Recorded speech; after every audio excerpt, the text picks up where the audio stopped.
welcome everyone. As you know, every first Sunday we come together as a family. We celebrate together. We worship God together. We laugh together, and we hear the word of the Lord together. So today is the day we worship together as a family. I know a lot of the younger ones, those sitting in the front, they're my biggest fan, and I love you guys so much. So hanging in there for the next 30, 40 more minutes. Youth members, I love you guys too. The English translation of my message is handed out to you. Pastor Andrew has it, so if you need English translation, just raise your hand so he can pass those out. And any red line is the PowerPoint, so you can just follow along, and then whenever you see the red ones, just look up on the screen and you'll have the PowerPoint up there as well. And of course, I'm going to just preach in Korean, so hopefully you can understand Korean. If not, just follow along with the translation.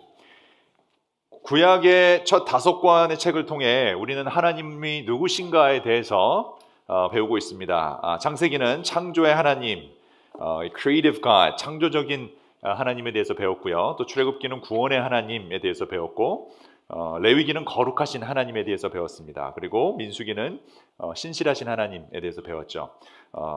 오늘은 creative, saving, holy and faithful God을 마음을 다하고 뜻을 다하고 힘을 다하여 사랑해야 된다라는 계명을 담고 있는 이 신명기에 대해서 우리 같이 말씀 보도록 하겠습니다. 오늘 혹시 처음 우리 교회에 오신 분들이나 또 온라인으로 예배 드리시는 분이 계시다면 지금 창세기부터 쭉 전체 성경을 우리가 보고 있는데요. 오늘은 신명기 말씀을 같이 보려고 합니다. 또 타이밍이 좋은 게 우리 신명기는 모세가 그 다음 세대, 우리 2세대 자녀들에게 주는 말씀이 주로 기록되어 있는데 우리 2세대 아이들과 함께 예배를 드리면서 First Generation, Second Generation이 다 귀한 말씀을 들을 수 있으면 좋겠습니다. 여러분 잔소리 싫어하시죠? 듣는 건 싫고 하는 건 좋아합니다. 저도 잔소리 듣는 건 싫은데 하는 건 좋아합니다. 또 제 자녀 얘기를 하면 너무 싫어해서 자녀 얘기는 아니다라고 들어주시면 좋겠습니다. 그냥 지어낸 얘기라고 이해해 주시면 좋겠어요. 제 자녀 중에 많이 있는데 저랑 딜을 합니다. 운동을 하도 안 해서 운동팀을 하면 좋겠다라고 했더니 그러면 잔소리를 하지 마라. 이게 딜이었어요.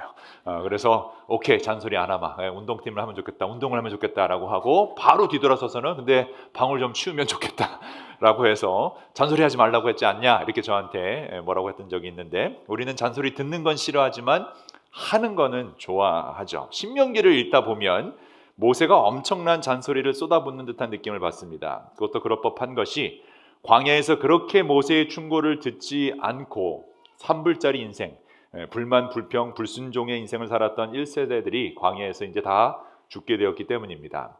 하나님께서 약속하셨던 약속의 땅 바로 앞에서 말을 듣지 않고 반역했던 1세대들은 그 벌로 40년 동안 광야를 헤매게 됐죠. 모세도 지금 죽음을 앞두고 있습니다. 그러니까 모세가 굉장히 마음이 급해졌고 빨리 한마디라도 그 다음 세대에게 잘 들어야 한다라는 잔소리를 하고 싶었을 겁니다. 근데 신명기를 보면 단순히 모세의 잔소리, 율법 잔소리라고 할 수 없는 게 이 약속의 땅에 들어가기 전에 다음 세대에게 전하는 이 생명에 달린 귀한 간절한 모세의 설교가 담겨져 있습니다. 지난 40년 광야의 실패를 돌아보며 다음 세대에게 이스라엘에게 간절히 부탁하고 있는데 그 내용, 그 핵심이 바로 신명기 6장 4절 말씀입니다. This is the only thing you have to memorize today. Okay? This is the only thing you need to do. Shema, 이스라엘에 들어라. Hear, O Israel. So Shema is the only thing. Okay, repeat after me. Shema. Shema. Okay, good. Shema, 히브리어로 들으라. Listen 이란 얘기인데요. 모세는 2세대들에게 Shema, 들으라. 제발 이 잔소리를 좀 들어라. 말 좀 들으라 라고 외치고 있습니다. 근데 왜 모세는 이렇게 Shema, 제발 좀 들으라 라고 했을까요? 그 이유는 인간들은 말을 참 안 듣기 때문입니다.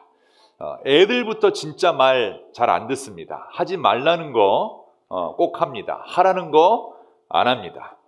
어른들도 비슷하죠. 말 안 듣는 거는 애나 어른이나 다 비슷합니다. 아무리 옳은 말이라도 내가 기분이 나쁘면 듣기 거부하는 것이 인간이죠. 오죽하면 관상학에서 보니까 남의 말 잘 듣지 않게 생긴 귀라는 게 있답니다. 여러분 들어보셨어요? 저 사람 참 남의 말 안 듣게 생겼다 그래서 제가 연구를 해봤어요. 그랬더니 어떻게 생긴 건가 하면 이 귀 안쪽에 귓볼이 밖으로 튀어나와 있는 사람들이 이 귀 남의 말 잘 안 듣는 사람들이라는 관상학적으로, 그러니까 서로 지금 옆에 살펴보면서 확인하고 있는데, 그래서 저도 교인 수첩을 찾아보면서 누가 그렇게 말을 안 듣나 했는데 거울을 보는 순간 제 귀가 안에 있는 부분이 튀어나온 걸 보고 깜짝 놀랐습니다. 관상학이 맞는 것 같기도 해요. 그런데 자기 주장이 강해서 남의 소리를 밀어내는 상이라고 풀이를 하고 있는데, 진짜 문제는 우리의 외형적인 귀 모양이 아니라 우리의 영혼이 말 안 듣는 귀가 되어버렸다는 사실입니다. 왜 우리는 특히 인생의 경험이 쌓인 어른이 될수록 이토록 남의 말을 잘 안 듣는 걸까요? 또 하나님의 말씀조차도 우리는 왜 거부하는 걸까요? 인문학자들이요, 어른들의 불행이 더 이상 나를 꾸짖어주는 사람이 없다는 데서 시작한다라고 합니다. 어른들 잘 들으셔야 됩니다. 나이가 들고 지위가 생기면 주위에서 싫은 소리, 바른 소리 하는 사람들을 멀리한다라고 합니다. 이 에라스무스는 그의 저서에서 진실은 본래 날카롭고 아프기 때문에 사람들은 진실을 말하는 현자보다 아첨하는 광대를 옆에 둔다라고 꼬집었습니다. 내 영혼의 잘못을 지적해 줄 사람이 사라질 때 우리는 영적 고립에 갇힐 수밖에 없죠. 그래서 우리는 나이가 들면 들수록 자기 방어 기제가 강해집니다. 내가 지금까지 살아온 방식, 내가 옳다고 믿어한 가치관, 또 나 자신이 곧 주인이다, 옳다라고 믿기 때문이죠. 그러니까 누가 조언이나 어떤 사람이 책망을 하면 그것을 내가 변할 수 있는, 임프루브할 수 있는 기회로 보는 것이 아니라 상처로 보고 또 나라는 존재에 대한 공격으로 받아들이죠. 그러니까 싫어요. 누가 옳은 소리 하는 거, 잔소리 하는 거, 특히 어른들, 나이가 들면 들수록 듣기 싫습니다. 불편합니다. 이것을 신학적으로는 교만이자 마음의 완고함이라고 부릅니다.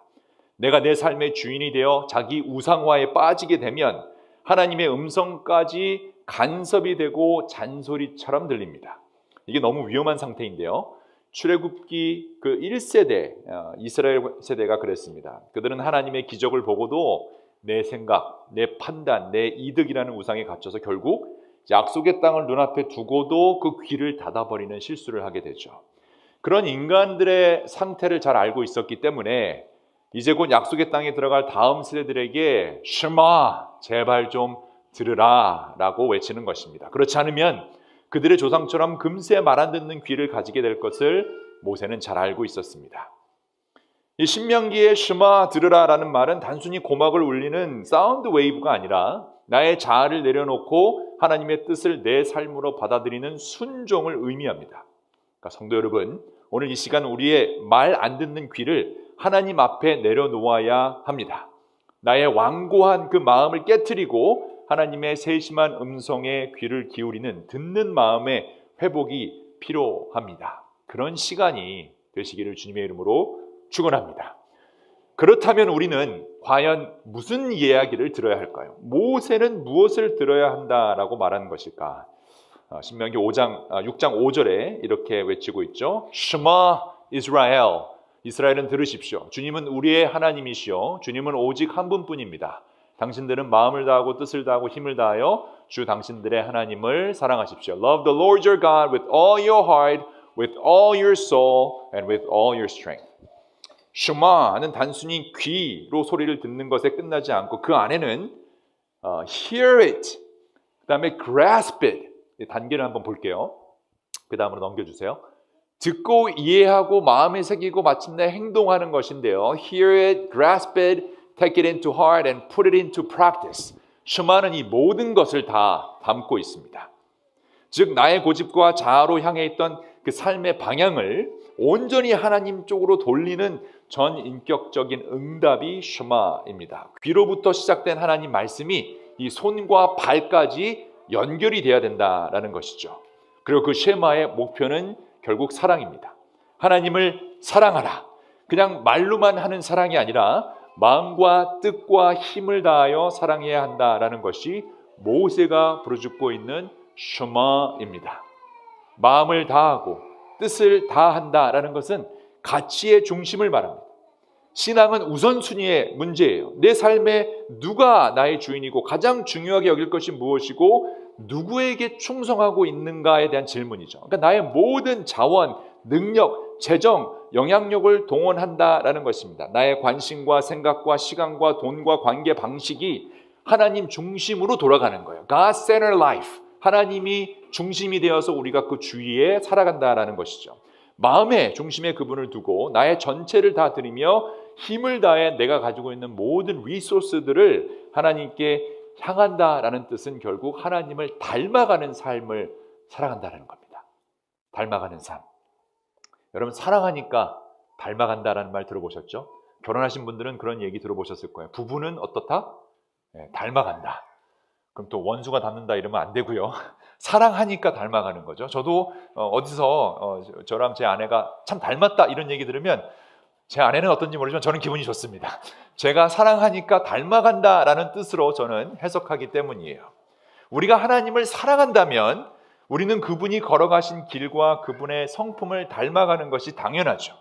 창세기부터 증거하고 있는 창조적이고 자비로우시며 정의롭고 은혜가 넘치는 하나님의 성품을 우리가 삶으로 닮아가는 것입니다. 그래서 보이지 않는 하나님, 우리가 믿고 있는 하나님 보이지 않잖아요. 근데 그걸 보여주는 방법이 사랑을 통해서 드러나게 되어 있다라는 것입니다. 그래서 복음서를 보면 부자 청년이 예수님께 와서 그렇게 물어보죠. 예수님, 랍비님, 무엇이 가장 최고 우선되는 계명입니까? 그때 예수님이 하나님을 사랑하고 이웃을 사랑하라라고 얘기하죠. 그래서 그 이웃은 누구냐라는 질문에 세상이란 강도를 만나 고통 가운데 내팽겨져 있는 약자들, 그들의 상처를 싸매고 치유할 수 있도록 먹을 것을 주고 돌봐주는 것이 하나님을 사랑하는 자녀들의 첫 번째 되는 계명임을 말씀해 주십니다. 사랑하는 여러분, 성경이 증거하고 있는 하나님은 언제나 사회적 약자들, 고아와 과부와 나그네 같은 그 약자들을 돌보시는 분이셨어요. 그래서 신명기는 우리에게 오늘 분명히 경고하고 있습니다. 하나님을 사랑한다는 사람은 반드시 하나님처럼 약자를 환대하고 돌봐야 된다라는 것입니다. 우리가 예배를 뜨겁게 드린다고 해서 신앙생활을 뜨겁게 한다고 해서 주님께 영광을 많이 돌린다고 하지만 세상의 약자를 향한 시선이 차갑다면 그것은 결코 성경적인 신앙이 아니다라는 것이죠. 왜냐하면 하나님을 향한 그 신앙과 그 사랑은 언제든지 삶으로 번역되어야 되기 때문이에요. Love for God must be translated into life. 모세는 신명기를 통해서 그래서 계속적으로 반복하며 이렇게 이야기하고 있습니다. 이스라엘 자손 여러분, 지금 주 당신들의 하나님이 당신들에게 원하시는 것이 무엇인지 아십니까? 주 당신들의 하나님을 경외하며 그의 모든 길을 따르며 그를 사랑하며 마음을 다하고 정성을 다하여 주 당신들의 하나님을 섬기며 당신들이 행복하게 살도록 내가 오늘 당신들에게 명하는 주 당신들의 하나님의 명령과 규례를 지키는 일이 아니겠습니까? 그게 무엇인가 하면 하늘과 하늘 위에 땅, 또 땅과 땅 위에 모든 것이 다 주 당신들의 하나님의 것입니다. 그런데 주님께서는 오직 당신들의 조상에게만 마음을 쏟아 사랑하셨으며 많은 백성 가운데서도 그들의 자손인 당신들만을 오늘 이처럼 택하신 것입니다. 그러므로 당신들은 마음의 할례를 받고 다시는 고집을 부리지 마십시오. 슈마, 이 세상에는 신도 많고 주도 많으나 당신들 주 하나님만이 참 하나님이시고 참 주님이십니다. 그분만이 크신 권능의 하나님이시고 두려우신 하나님이시며 사람을 차별하여 판단하거나 뇌물을 받으시는 분이 아니며 고아와 과부를 공정하게 재판하시며 나그네를 사랑하셔서 그에게 먹을 것과 입을 것을 주시는 분이십니다. 당신들이 나그네를 사랑해야 하는 것은 영어로 볼게요. He defends the cause of the fatherless and the widow, the loves the foreigners residing among you, giving them food and clothing. And you are to love those who are foreigners, immigrants, whether it's legal or illegal. Somebody needs to hear this message. 조금 두렵긴 한데 바이블 어떤 장모님이랑 통화하다가 막 이런 얘기를 하니까 노코멘트 하겠다고 얘기하시더라고요. 왜냐하면 자기는 한국에 가야 되는데 갔다 들어올 때 SNS나 뭐 통화 내용이 검열되면 못 들어올 수 있다고 시민권자가 아니라면서 얘기하기를 거부하셔서 제가 잘 이해합니다라고 얘기했습니다. 누구라고 제가 얘기하지는 않았어요. 근데 최근에 한국 가신 분인데 어쨌든 Somebody needs to hear this message, right? Somebody needs to hear it. 이것뿐만이 아니라 15장을 보면 빚을 면제하는 것과 안식의 정신을 말씀하시면서 가난한 형제의 손을 움켜쥐지 말고 넉넉히 빌려주라라고 명령합니다. 너희 중에 가난한 자가 없게 하라. 여러분, 이 말씀이 성경에 있다는 거 아십니까? 매 7년 끝에는 빚을 면제하여 주십시오. 면제 규례는 이러합니다. 누구든지 이웃에게 돈을 구워준 사람은 그 빚을 면제하여 주십시오. 그리고 4절에 보면 당신들 가운데 가난한 사람이 없게 하십시오. 왜냐하면 그렇게 할 때 당신들이 참으로 복받을 거예요. 여러분, 복받을 비결을 가르쳐 드리는 거예요. 성경에 나와 있는 그 어떤 약속보다도 가장 확실한 복이 이렇게 할 때 하나님이 복을 부어주신다라는 것입니다. 또 16장에도 보면 제사 지낼 때 얘기를 하는데요. 세 가지 절기, 유월절, 칠칠절, 초막절도 보면 그 모든 절기의 핵심이 같이 즐거워하는 것인데 내 자녀와 노예와 레위인과 객과 나그네와 고아와 과부와 함께 즐거워하라. 즉 우리가 모여서 주님께 예배드리고 부흥 집회를 열고 교회에 무슨 친교 모임을 하고 그 뭘 하든지 간에 이 사람들을 포함해야 된다라고 하고 있습니다. 주 당신들의 하나님이 당신들에게 주신 복을 따라 마음에서 우러나오는 예물을 가지고 와서 주 당신들의 하나님께 칠칠절을 지키십시오. 예배를 드리라는 거죠. 당신들은 주 당신들이 하나님이 그의 이름을 두려고 택하신 그곳에서 당신들과 당신들의 아들과 딸과 남종과 여종과 성 안에서 같이 사는 레위 사람과 떠돌이와 고아와 과부까지도 함께 주 당신들의 하나님 앞에서 즐거워야 합니다. 그러니까 교회에는 그런 사람들이 다 올 수 있어야 된다는 거죠. 한 번 더 반복이 되는데요. 그 다음 구절을 보면 13절에 당신들은 타작마당과 포도틀에서 소출을 거두어 드릴 때 이래 동안 초막절을 지켜야 합니다. 똑같습니다. 예배를 드리고 주님 앞에 우리가 함께 나왔을 때 이때 뭘 해야 되냐면 같이 떠돌이와 고아와 과부까지도 함께 It repeats the foreigners, the fatherless, and the widows who live in your town. Celebrate together. Celebrate together. 19장과 25장 사이에서도요. 사회적 공의와 윤리가 선포되면서 도피성의 제도가 19장에 나오고요. 전쟁의 원칙이 20장에 나오고 이웃의 재산을 보호하는 법이 22장에 나오고 약자 보호법이 24장에서 25장에 나옵니다. 특히 24장 19절을 보면 가난한 사람들을 위해 떨어진 이삭, 내가 추수하다가 떨어진 이삭을 줍지 말라라는 명령은 약자를 위한 배려가 하나님의 공의이자 하나님을 사랑한다는 것의 실천임을 보여줍니다. 기본적으로 우리가 바로 그런 배려가 필요했던 약자들이었기 때문이죠. 우리도 하나님을 만나기 전에는 영적인 난민이었고 죄의 종이었어요. 아무런 희망이 없던 우리를 하나님께서 강한 손과 편팔로 건져내셔서 지금 이 자리까지 인도해 주셨어요. 이 구원의 기억이 살아있는 사람은 결코 우리 주변에 있는 약자들을 외면할 수 없습니다. 내가 받은 그 감당할 수 없는 자비가 내 안에 머물지 않고 나보다 더 낮은 곳에 있는 이들에게 흘러가게 되는 것, 그것이 바로 하나님을 사랑하는 것과 직결되는 신앙의 본질이기 때문이에요.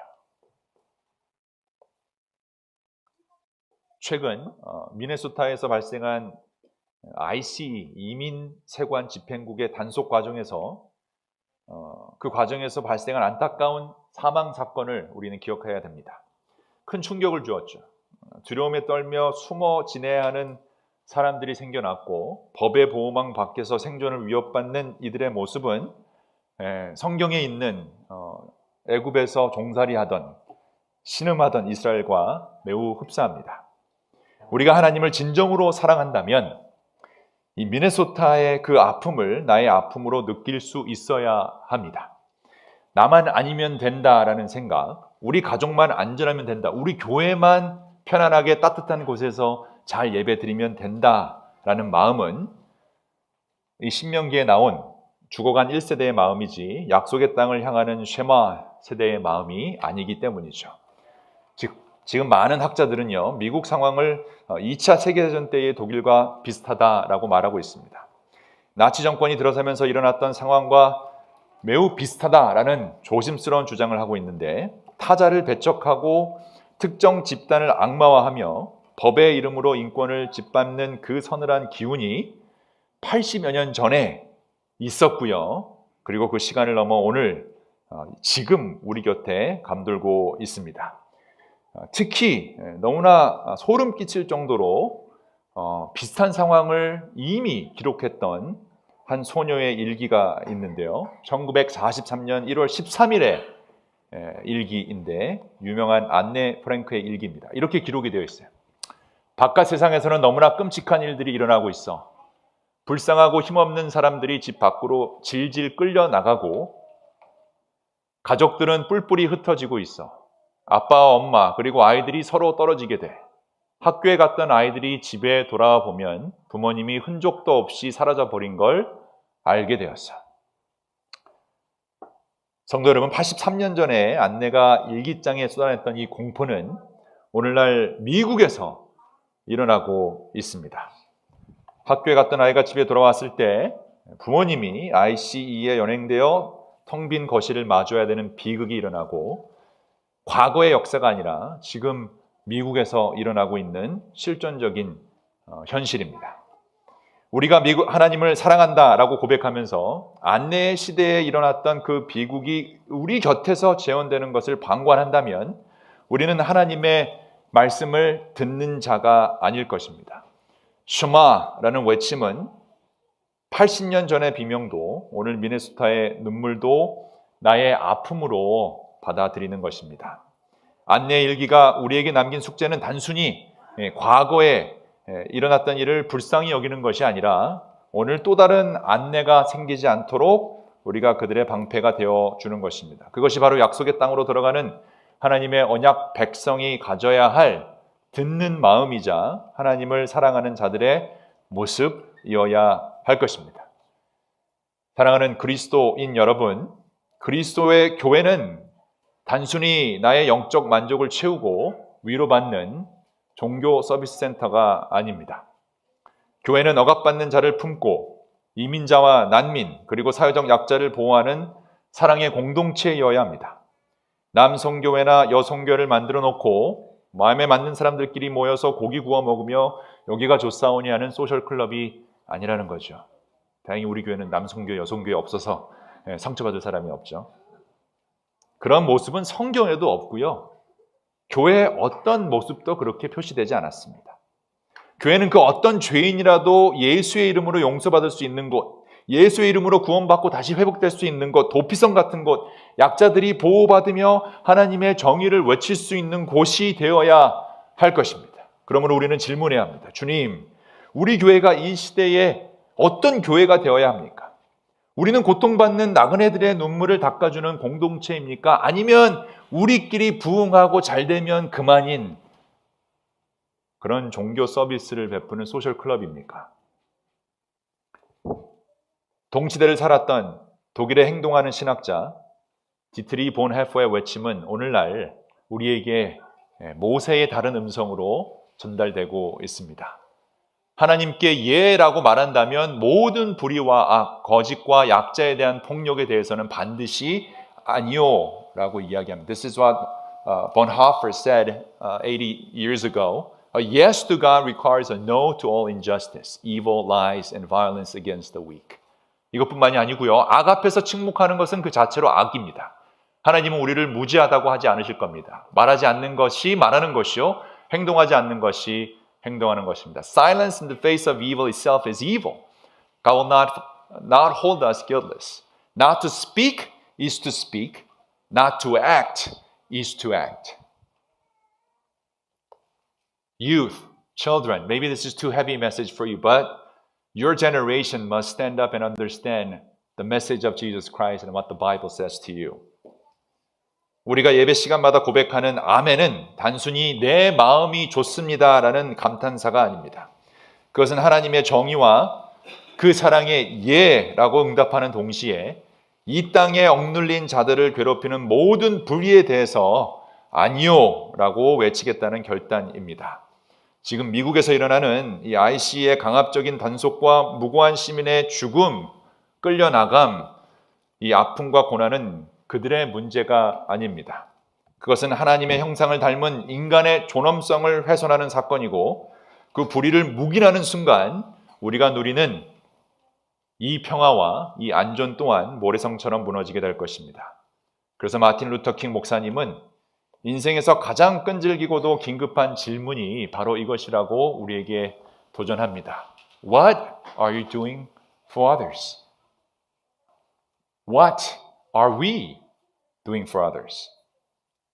우리는 이 질문 앞에 정직하게 서야 합니다. 우리는 이민자들을 위해, 난민들을 위해, 그리고 지금 이 순간에도 공포에 떨고 있는 미네소타 이웃들을 위해 무엇을 하고 있는지 돌아봐야 합니다. 참된 신앙이란 결코 나만의 구원과 나만의 평안이라는 좁은 울타리에서 머물지 않기 때문입니다.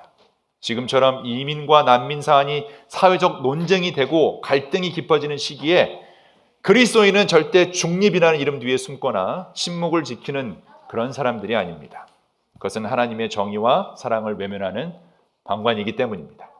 하나님께서 우리가 안전한 성전에서만 거룩하기를 원하시는 것이 절대 아니라는 사실을 여러분 꼭 아셨으면 좋겠습니다. 오히려 폭풍이 몰아치는 논쟁의 한복판에서 가장 낮은 자들 편에 서서 그들의 방패가 되어주기를 원하십니다.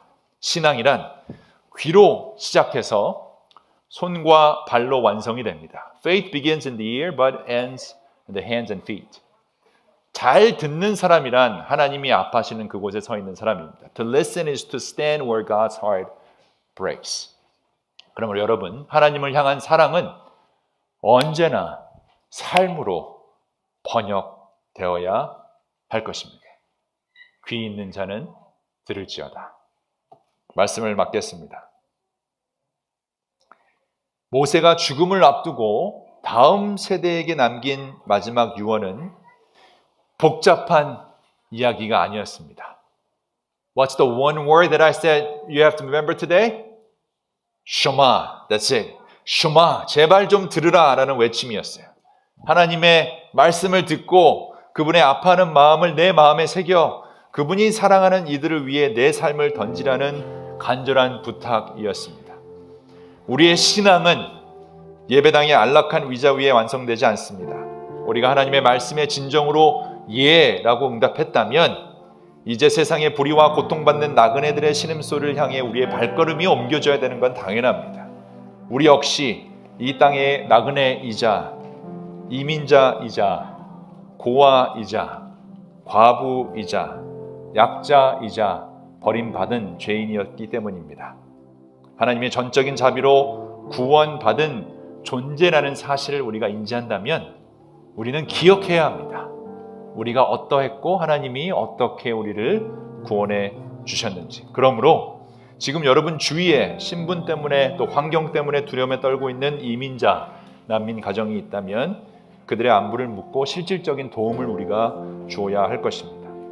우리 약자에 대한 혐오나 편견이 담긴 대화 앞에서 침묵하지 맙시다.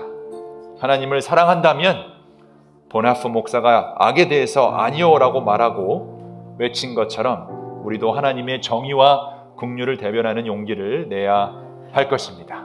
제발 우리 3불짜리 인생, 3불짜리 교회 만들지 맙시다. 우리 아이들에게, 자녀들에게, 넥스트 제너레이션에게 3불짜리 신앙 넘겨주지 맙시다.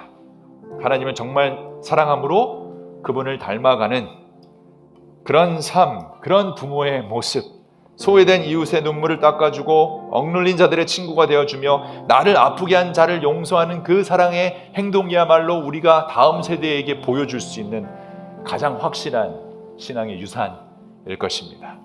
그럴 때 우리가 이 사랑의 쉐마를 온몸으로 살아갈 때 우리 교회는 진정한 하나님 나라가 될 것입니다.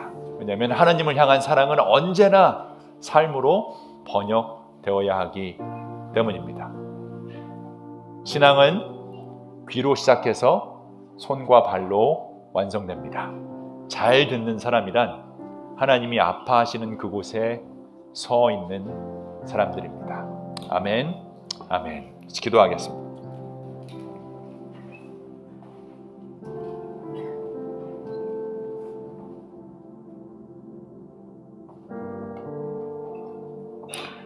셔마, 모세의 음성을 통해 약속의 땅에 들어가기 위해 준비하고 있었던 세컨드 제너레이션, 그 백성의 그 마음을 살펴보았습니다. 또 오늘 모세의 음성을 통해 우리에게 같은 도전을 주신 하나님, 저희가 단순히 나만 잘 살고 우리 가족만 잘 먹기 위해 살아가는 그런 종교적인 삶이 아닌 하나님을 사랑함으로 하나님을 닮아가는 그런 믿음의 가정들 될 수 있도록 은혜 내려 주옵소서. 그래서 이곳에 있는 모든 우리 온도 교인들이 또 온라인으로 함께하는 모든 그리스도인들이 주님을 닮아감으로 보이지 않는 하나님을 보이는 이웃들을 향한 사랑으로 드러낼 수 있도록 저의 용기와 힘을 허락하여 주시옵소서. 나사렛 예수 그리스도의 이름으로 기도합니다.